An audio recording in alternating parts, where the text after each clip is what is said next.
Bonjour tout le monde, mon nom est Robert Gauthier et puis bienvenue au le titre qui s'appelle Lumière sur la prophétie biblique. On est à étudier le petit prophète du nom de Zacharie.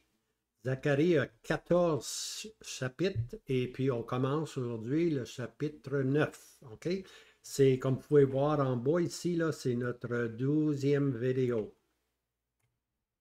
Voilà, numéro 12, chapitre 9. OK, celui-là, je vais l'appeler Alexandre le Grand. OK? L'oracle du prophète Zacharie qui touche Alexandre le Grand. Maintenant, l'oracle veut dire un jugement ou un autre terme, c'est un fardeau. Alors, le prophète Zacharie a un jugement à donner. D'ailleurs, il va en avoir deux. Puis il y a un fardeau, il va en avoir deux. OK? Alors, lorsqu'on rentre dans le chapitre 9 au chapitre 14, on va avoir deux oracles. OK? Alors, on va regarder un de ces oracles aujourd'hui. Et puis, on va lire le premier verset. On n'ira pas plus loin que le premier verset, parce que j'en ai beaucoup à dire. OK? Zacharie 9, verset 1. L'oracle de la parole de l'Éternel qui vient dans le pays de Hadrach et Damas sera le lieu de son repos. Car l'Éternel a l'œil sur les hommes et sur toutes les tribus d'Israël, et Hamath aussi, qui est sur sa frontière. OK, aujourd'hui, là, je veux surtout parler de Damas. OK, on va surtout parler, on va s'occuper de Damas. Il y a beaucoup d'encre qui coule sur Damas. Hein? Alors, comme je disais, il y a deux oracles prophétiques. OK? Le chapitre 9 au chapitre 11, c'est l'oracle qui vient dans le pays. Notre mot, c'est le jugement qui va venir dans le pays d'Israël. OK? Ça, c'est le premier oracle ou le premier jugement, le premier fardeau. Puis le deuxième oracle, la deuxième oracle, c'est du chapitre 12 au verset 14. Maintenant, c'est sur Israël. Alors là, c'est pas juste le pays, c'est sur Israël, la nation comme telle. OK? Alors le thème, naturellement, de la prophétie, c'est toujours le Messie. Mais le Messie dans sa venue. On appelle ça en anglais The Advent of Messiah. OK? Maintenant, en français, on dit la venue du Seigneur Jésus. Maintenant, il y a vraiment deux venues de la Seigneur Jésus. La première venue, lorsqu'il est venu la première fois, il a été rejeté. Puis lorsqu'il va revenir en gloire avec ses saints, on appelle ça aussi la deuxième venue. OK? Je vais vous le montrer ici.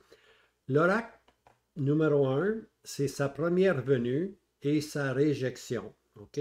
Il va être humilié. Dans le deuxième oracle, ça va être différent, c'est sa deuxième venue et sa réception.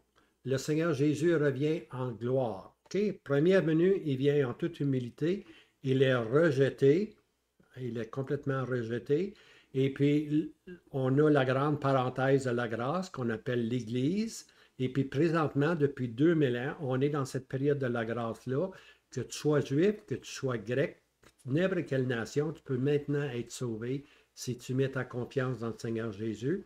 Et puis, la promesse, c'est quoi? Pour cette période-là, c'est la promesse qui fait que le Seigneur Jésus revient bientôt nous chercher pour nous prendre avec lui. Ça, on appelle ça l'enlèvement. Ça va être une scène, j'appelle ça une scène privée, parce que personne ne va le voir, ça se passe dans les airs. C'est Christ qui revient pour son épouse, sa vraie épouse. Le reste, toute la profession chrétienne va rester, puis va passer, elle, par des moments terribles, tu vois. Mais la vraie épouse va disparaître, et puis il va y avoir des noces dans le ciel qui vont avoir lieu. Puis après une période de 7 ans, qui va être la grande tribulation pour ceux qui sont sur la terre, pour les Juifs premièrement, puis les nations apostates. Et puis, à ce moment-là, le Seigneur Jésus revient avec son épouse. OK? Il est venu pour son épouse, il est venu pour l'Église, puis il va revenir avec son Église, puis à ce moment-là, il va apparaître en gloire. OK? Et puis, là, Israël va le recevoir comme le Messie. OK? Alors ça, c'est les deux oracles qu'on va couvrir dans le chapitre 9 au chapitre 14. Alors, c'est très important, c'est bourré de prophéties, mais c'est important à saisir que beaucoup de ces choses-là sont à venir.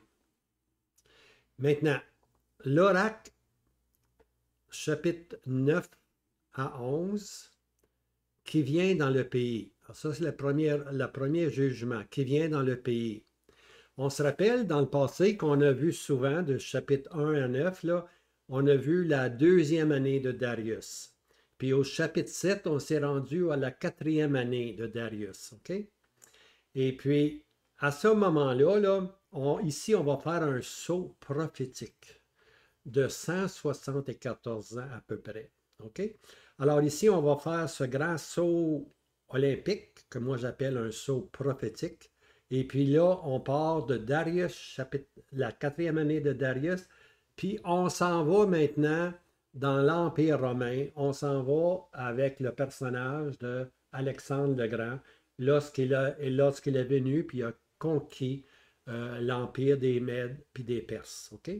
Alors, ce qu'on fait ici, là, on s'en va ici, on fait un saut prophétique de la quatrième année, puis on s'en va jusqu'à Alexandre le Grand. OK?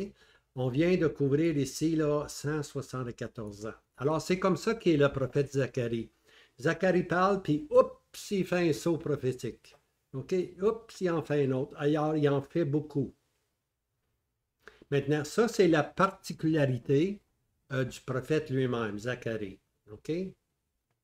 Zacharie, là, vous allez remarquer, il saute continuellement de la première venue publique de Christ, lorsqu'il a été humilié, à la deuxième venue publique de Christ, lorsqu'il va revenir en gloire. Alors lui, là, c'est comme un soudeur qui prend deux éléments nécessaires, puis il est soude ensemble. Alors Zacharie, c'est comme ça. C'est pour ça que Zacharie est difficile à comprendre. Faut toujours se poser la question, mais à quel moment il est là? Y es-tu dans la première venue du Messie lorsqu'il a été humilié? Ou y es-tu vraiment lorsqu'il va revenir en gloire avec l'Église, son épouse?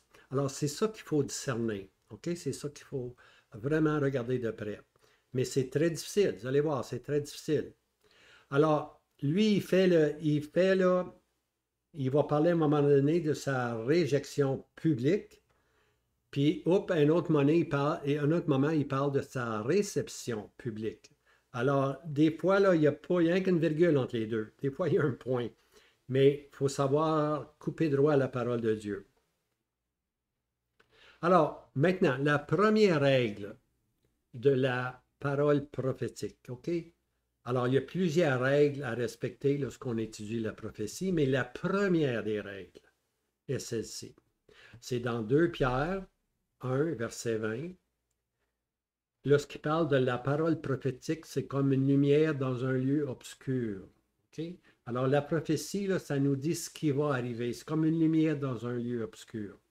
Mais la première règle pour interpréter la parole prophétique, c'est celle-ci, sachant ceci, premièrement, qu'aucune prophétie de l'Écriture ne s'interprète elle-même. Okay? Premièrement, on ne peut pas donner une interprétation particulière. Alors, je dis ceci parce que là, j'ai une étoile rouge, puis dans la version Darby, l'étoile rouge nous dit pour interprétation elle-même, ne s'interprète elle-même, il dit, ou n'est d'une interprétation particulière. Alors, on ne peut pas prendre un événement particulier puis en donner une interprétation. La prophétie, c'est un ensemble, c'est un tout. On ne peut pas isoler un fait ou un événement puis dire, ah ah, voilà, la prophétie est accomplie.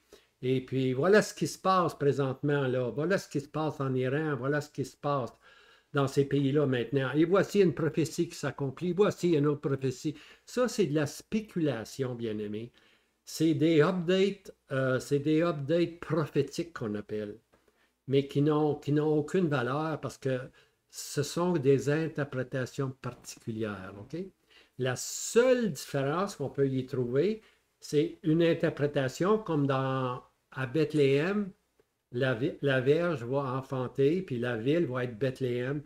Ça, c'est une prophétie qui est accomplie. Okay? Ça, elle n'est pas particulière, celle-là. Elle s'est vraiment accomplie. Hein? Puis ça termine là avec cette prophétie-là. On ne peut pas aller plus loin. Le Messie est né à Bethléem. OK? Il y a 2000 ans. Ça, c'était déjà annoncé d'avance. Mais, mais de regarder à droite puis à gauche aujourd'hui, là, puis essayer de voir les événements, c'est très, très dangereux, bien aimé. C'est très, très dangereux. Hein? Alors, il faut réaliser que la prophétie, on ne peut pas prendre un événement puis dire, ah ah, voilà. Non.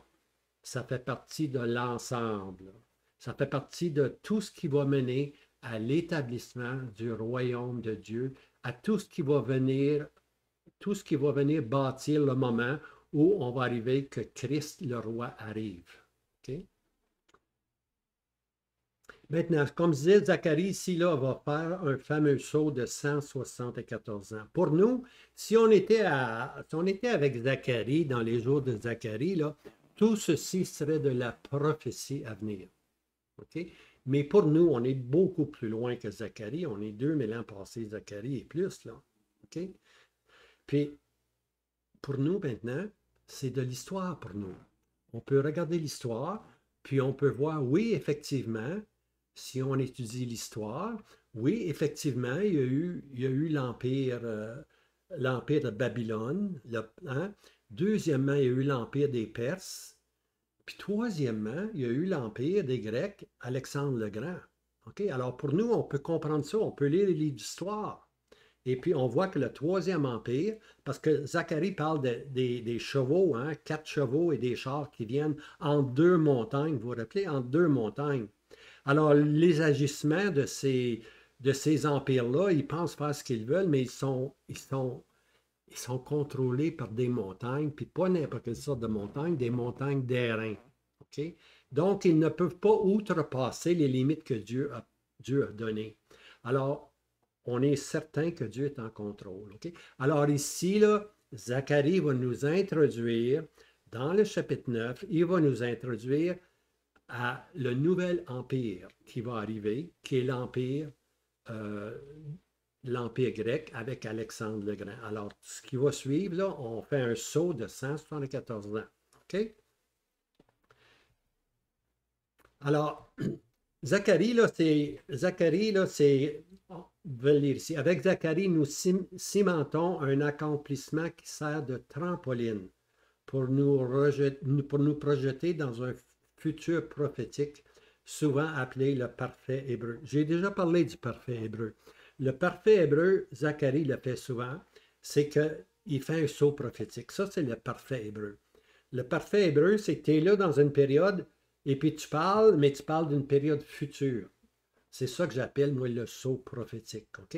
Alors, quand vous m'entendez parler du parfait hébreu, là, bien là, je viens de faire un saut prophétique. OK? Alors, Zacharie, justement, c'est comme une trampoline, là, il va sauter, puis hop, il nous emmène 174 ans plus loin. OK? Maintenant, un mot pour expliquer ceci, c'est davantage plus simple, là. C'est le sceau prophétique ou le parfait hébreu. On peut appeler ça aussi l'ombre des choses à venir. C'est un verset dans Hébreux 10, verset 1. L'ombre des choses à venir. Alors, la loi et les sacrifices étaient l'ombre des choses à venir. Ce n'était pas la réalité. Tous ces offrandes-là, tout ce sang-là, tous ces sacrifices-là regardaient vers un événement futur lorsque l'agneau de Dieu, qui est Christ, viendrait puis verserait son sang à la croix. C'était l'ombre des choses à venir.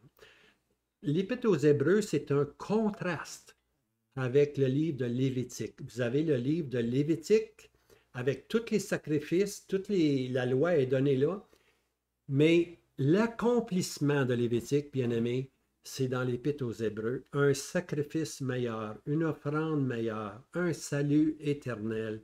Tout est meilleur dans l'Épître aux Hébreux. Pourquoi? Parce que Christ est venu. Christ n'est plus l'ombre des choses à venir, il est la réalité même. Hein? Moi, ici, là, j'habite pas loin d'un terrain où il y a des avions planeurs qu'on appelle. Et puis là, lorsqu'on prend des marches, des fois, on ne les entend pas parce que les avions planeurs sont tirés par un avion. Tu entends l'avion qui passe, tu entends le bruit d'un avion qui tire, mais peut-être une demi-heure après, tu prends ta marche et puis tu vois au-dessus de toi, tu vois comme 2 ailes. S'il y a de l'ombrage un peu, tu vois comme 2 ailes. Mais il n'y a pas de bruit. parce que les planeurs ne mènent pas de bruit, ils n'ont pas de moteur. Ils se fient sur le vent, puis nous autres, on a la rivière des Outaouais. Alors, lorsqu'ils vont au-dessus de la rivière des Outaouais, l'évaporation se fait, ça élève les avions plus haut, puis ils peuvent rester plusieurs heures. Ils peuvent rester très longtemps dans les airs. Ils vont en rivière, puis ils reviennent, ils vont en rivière, puis ils reviennent. Ils montent, puis ils descendent, pour ainsi dire. Alors, quand je vois les ailes passer, là, au-dessus de moi, l'ombrage, je sais que c'est un planeur. OK? Je sais que c'est un planeur. Je lève les yeux et puis je vois. Je vois le planeur. Tu vois? Alors, c'est l'appareil, c'est la même chose ici, là. Lorsqu'on regarde la prophétie, c'est comme l'ombre des choses à venir. Ça nous donne euh, une image, mais ce n'est pas la réalité. Ce n'est pas la réalité encore. OK? Alors, souvent, il y a des événements dans la prophétie qui sont l'ombre des choses à venir, mais ce n'est pas la réalité. C'est souvent des jugements partiels, OK? Des prophéties partiellement accomplies, mais des fois, il faut regarder plus loin que la prophétie pour se projeter au temps de la fin. Daniel parle du temps de la fin. OK? Alors, certains événements ont eu lieu historiquement, mais ce n'est qu'un accomplissement partiel. Alors, c'est ça qu'on va voir avec notre prophète Zacharie ici. Alors, il y a des villes énumérées. Je pense qu'il y en a 7 ou 8 énumérées. On va les voir une par une. Alors, ces villes énumérées qui seront sous le contrôle prochain de l'Empire grec, parce que quand Zacharie donne le nom de ces villes-là, ils sont complètement indépendantes, là. Ils sont encore sous l'Empire romain. OK? Parce que Zacharie prophétise la 4e année. Hein? La 4e année de l'Empire des Perses. OK? Alors, mais on va trouver dans ces expressions-là une conquête rapide d'Alexandre le Grand. On va voir. Alexandre le Grand s'en vient, boum, boum, boum, il va prendre ces villes-là. Tu vois? Puis on va voir le trajet aussi d'Alexandre le Grand, comment rapide sa victoire a été. Maintenant, pour simplifier les 7 ou 8 villes qui sont mentionnées, je les ai divisées en territoires ou en provinces, OK? Alors, il va y avoir, regardez ici, je l'ai marqué, il va y avoir la Syrie, puis là, on va voir 2 villes. Après ça, on va voir la Phénicie, on va voir 2 autres villes, je pense. Et puis la Philistine, on va avoir 4 ou 5 villes. OK? Mais vraiment, là, c'est les 3 grands territoires. La Syrie, la Phénicie, puis la Philistine. OK? Alors, je les ai séparés de même pour vous aider à comprendre. Alors, l'arrivée des Grecs. OK? Il y a une grande bataille qui a eu lieu en 333, ici, voici la date, avant Jésus-Christ. Cette bataille-là, on l'appelle la bataille d'Issus. OK? Elle s'est déroulée le 1er novembre 333 avant Jésus-Christ en Cilicie, qui actuellement est la Turquie. OK? Alors, il y a eu une grande bataille en Turquie. Ce qui est arrivé, c'est qu'elle a opposé Alexandre le Grand à Darius III. On est dans l'histoire plus loin là, maintenant. On n'est plus la 4e année, on est avancé dans quelques années, si on veut. Mais il va y avoir une grande bataille 174 ans plus tard. Et puis les deux joueurs vont être Alexandre le Grand puis Darius III. On est dans la bataille connue de Issus. OK, maintenant, voici, oups. Alors, l'armée perse, OK, c'est l'armée perse qui est estimée à environ 60 000 soldats, puis l'armée d'Alexandre le Grand, l'armée de Macédoine ou de la Grèce qu'on appelle, eux, Alexandre avait 37 000, donc à peu près la moitié moins de soldats.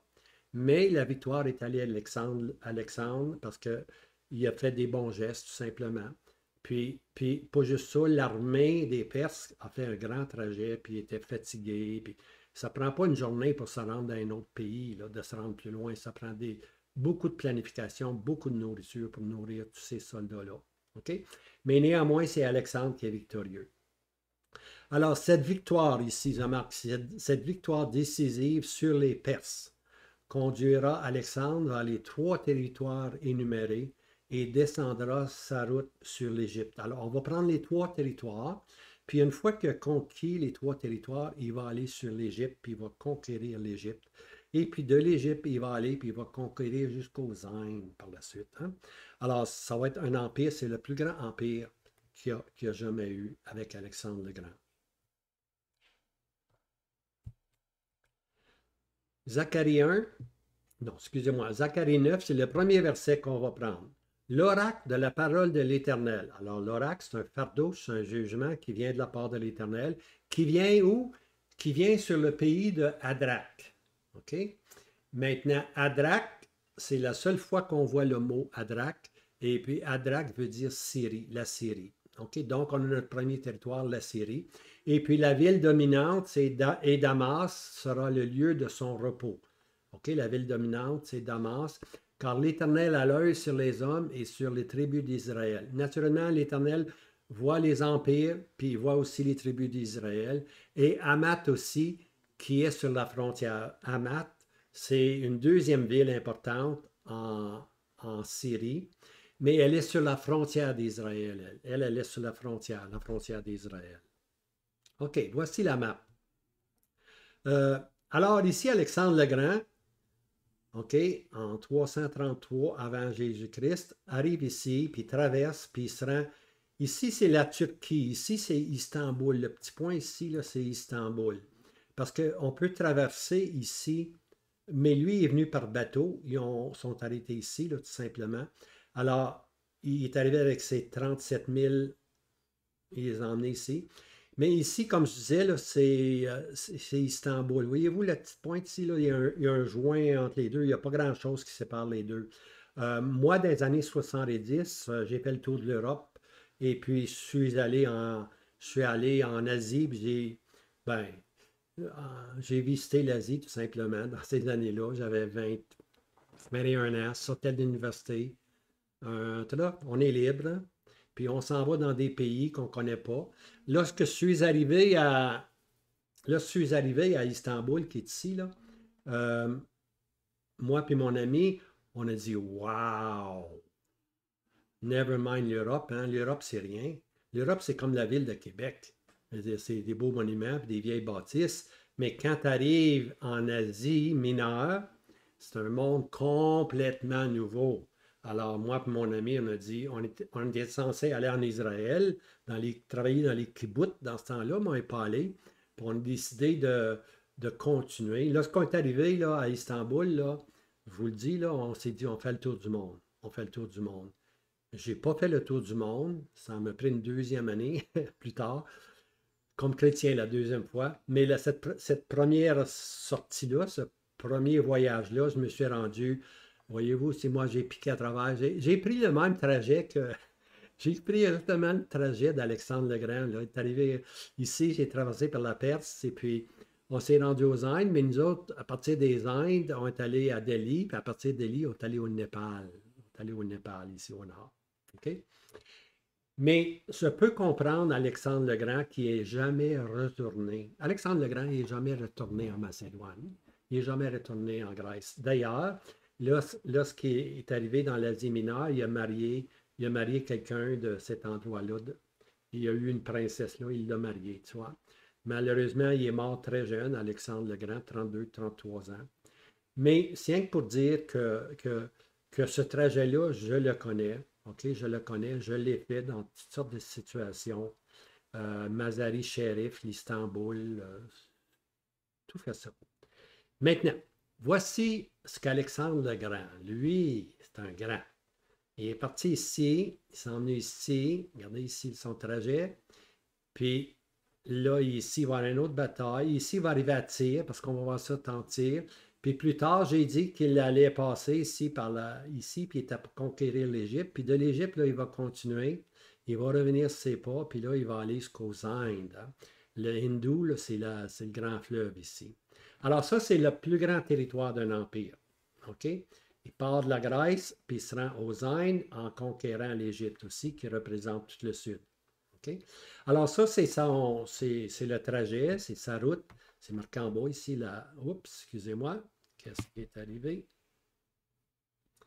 OK. OK, alors ici, on voit la route d'Alexandre, la route qu'il a pris, les principales batailles. OK? Très important, Alexandre le Grand, très important. L'Empire grec est très important. Très important. On retient beaucoup de l'Empire grec, de l'Empire romain qui va suivre aussi. Mais le grec était vraiment la langue qui était la plus universelle, pour ainsi dire. OK, maintenant, on arrive, il va se rendre la ville de Damas va être prise, la capitale de la Syrie. OK? La Syrie, la capitale, c'est Damas. Hamath, c'est une ville frontière à Israël. Maintenant, ce qui nous occupe ici, principalement ici, là, c'est Damas. OK? Damas.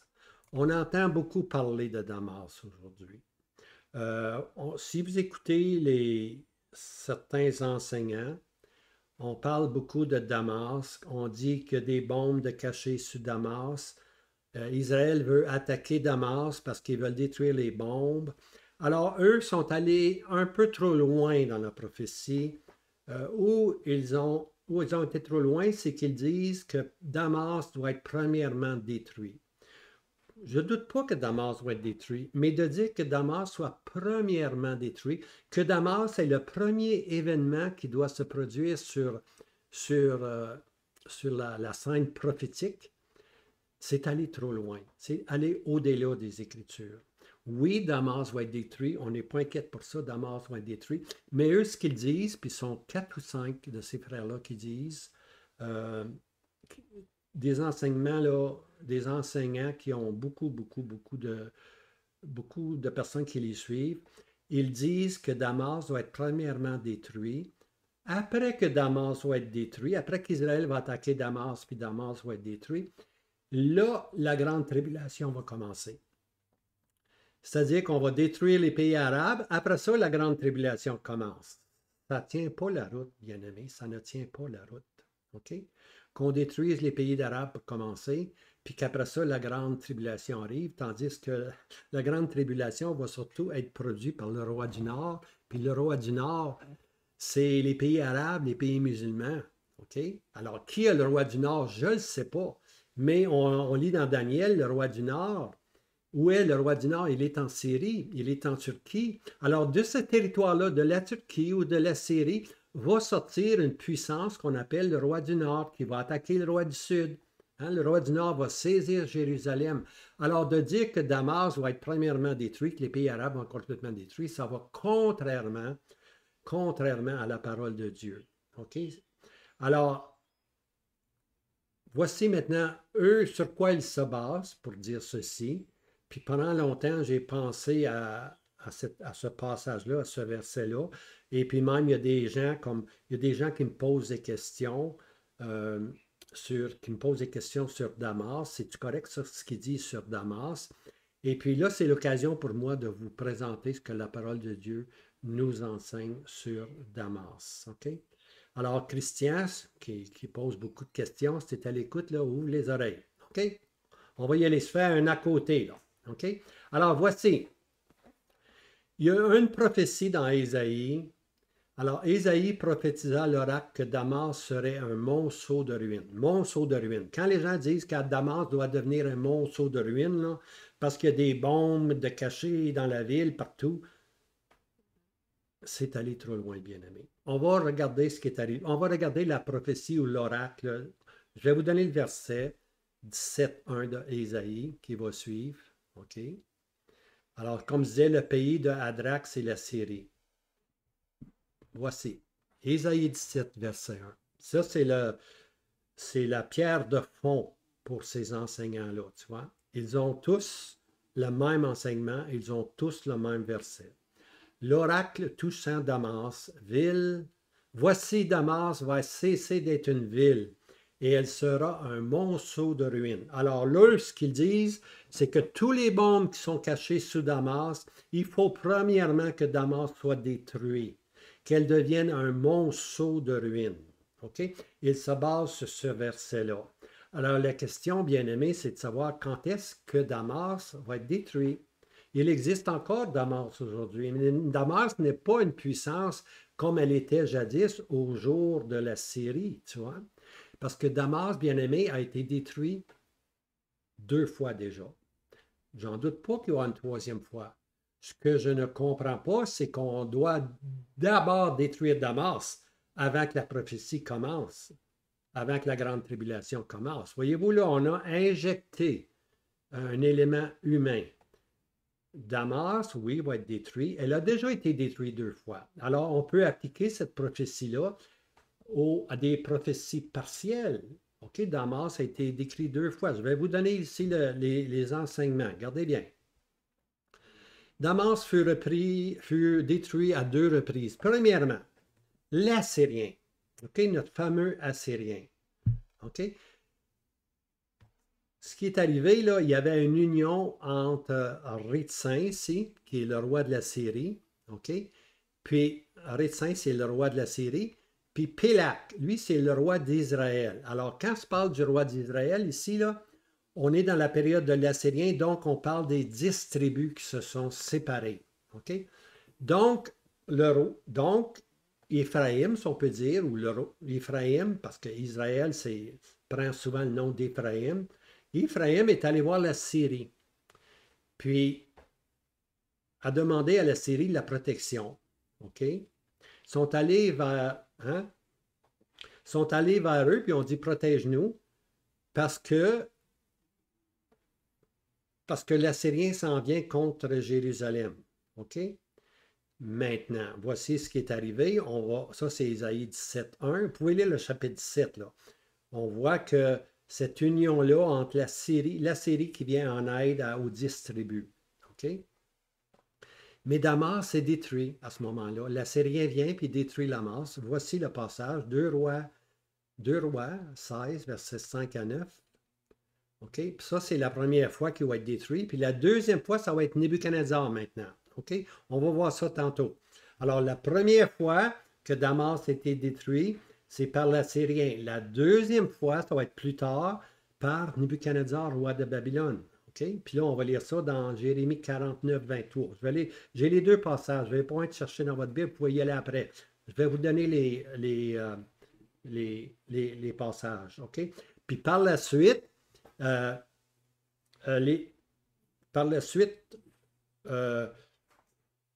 les Mèdes puis les Perses vont... Non, ça ici, là, on enlève ça ici, là. Attends une minute, ça, on va oublier ça ici.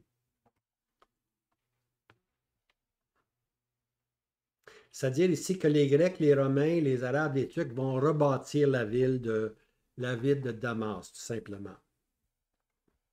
OK, voici le passage où la première fois Damas fut détruit. 2 Rois 16, verset 5 par l'Assyrien.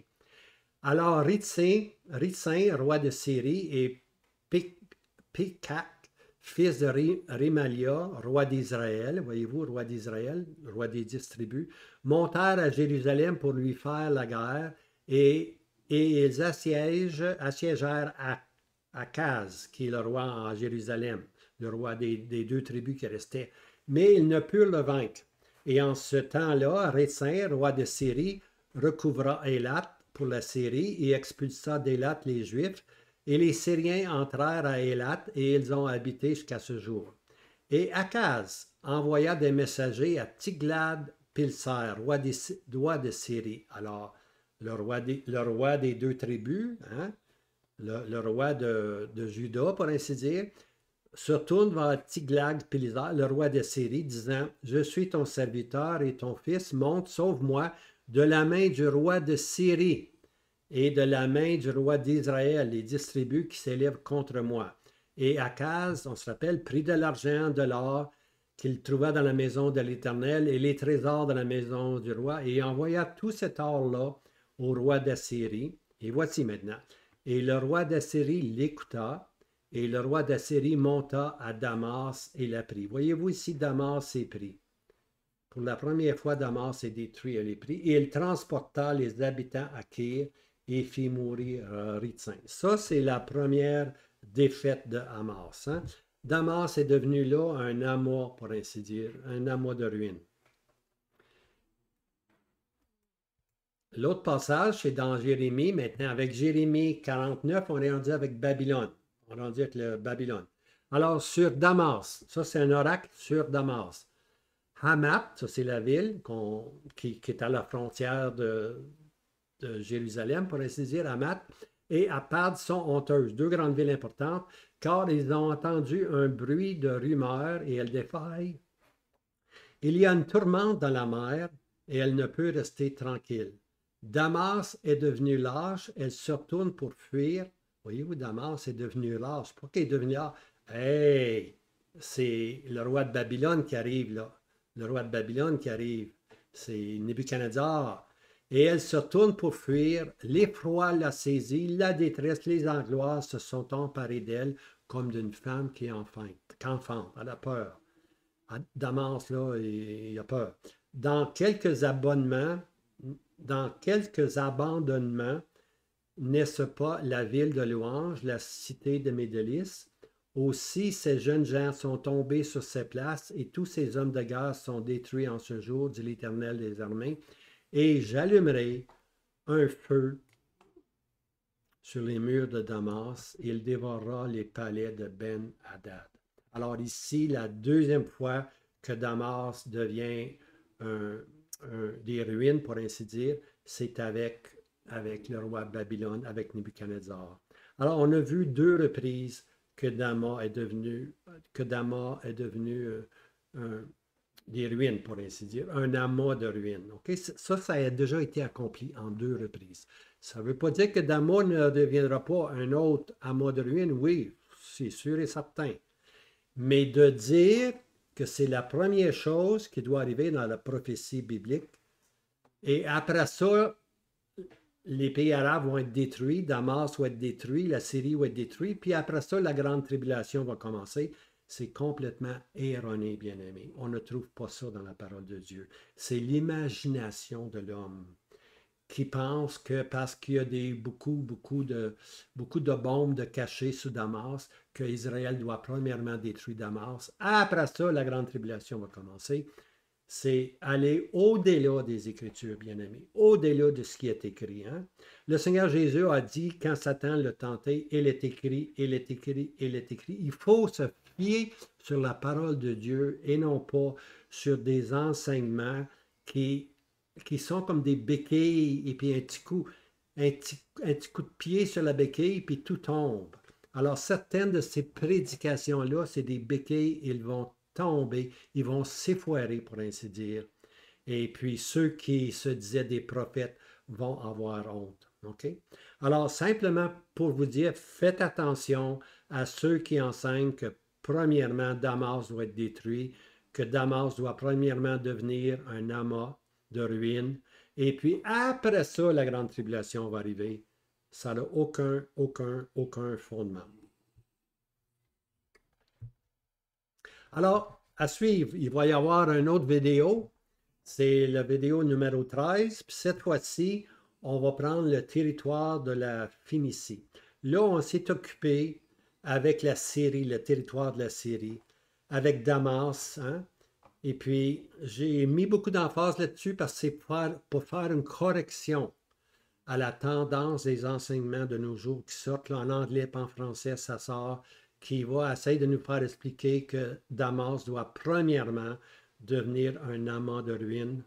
Eh bien, ceci, on a vu que Damas a déjà été détruit deux fois, par l'Assyrien première fois, par Babylone une deuxième fois. Il y aura sans doute une troisième fois, mais cette troisième fois-là, l'Écriture est assez silencieuse et puis l'Écriture ne dit jamais que premièrement, il doit y avoir à Damas un amas de ruines avant que la grande tribulation commence. Voilà de quoi il faut s'éloigner. Alors maintenant, je vous laisse avec ceci, puis très bientôt, je reviens maintenant avec le territoire de la Phénicie. OK? Puis avec ça, on va voir deux autres villes. On va voir Tyr et puis Sidon. Là, on a parlé de Damas. Là, on s'en va avec Tyr, puis on s'en va avec Sidon dans la prochaine. OK? Puis après ça, on va aller avec d'autres villes, on va aller encore avec 4 ou 5 autres villes qui représentent le territoire sur le bord de la mer. En tout cas, on va voir tout ça. Je vous laisse avec ceci, et puis regardez vous-même les versets, regardez les passages, et puis maîtrisez bien que Damas n'est pas un événement, un des premiers événements à venir dans la prophétie biblique. Le premier événement, bien aimé, c'est l'enlèvement. C'est une espérance qui se présente devant nous. OK? Alors, nous, on va être enlevés, puis c'est sûr que la prophétie va continuer, mais ça ne sera pas Damas qui va être premièrement détruit. Après ça, Israël va rentrer dans la grande tribulation. Non. L'Église part, Israël rentre dans la grande tribulation. C'est tout ce que l'Écriture nous dit. Hein? Tout ce qu'elle nous dit. Alors, je vous laisse avec ceci. Passez des bons moments. Puis, n'oubliez pas de vous abonner. Alors, je vous laisse. Puis, je vais juste fermer ici, là.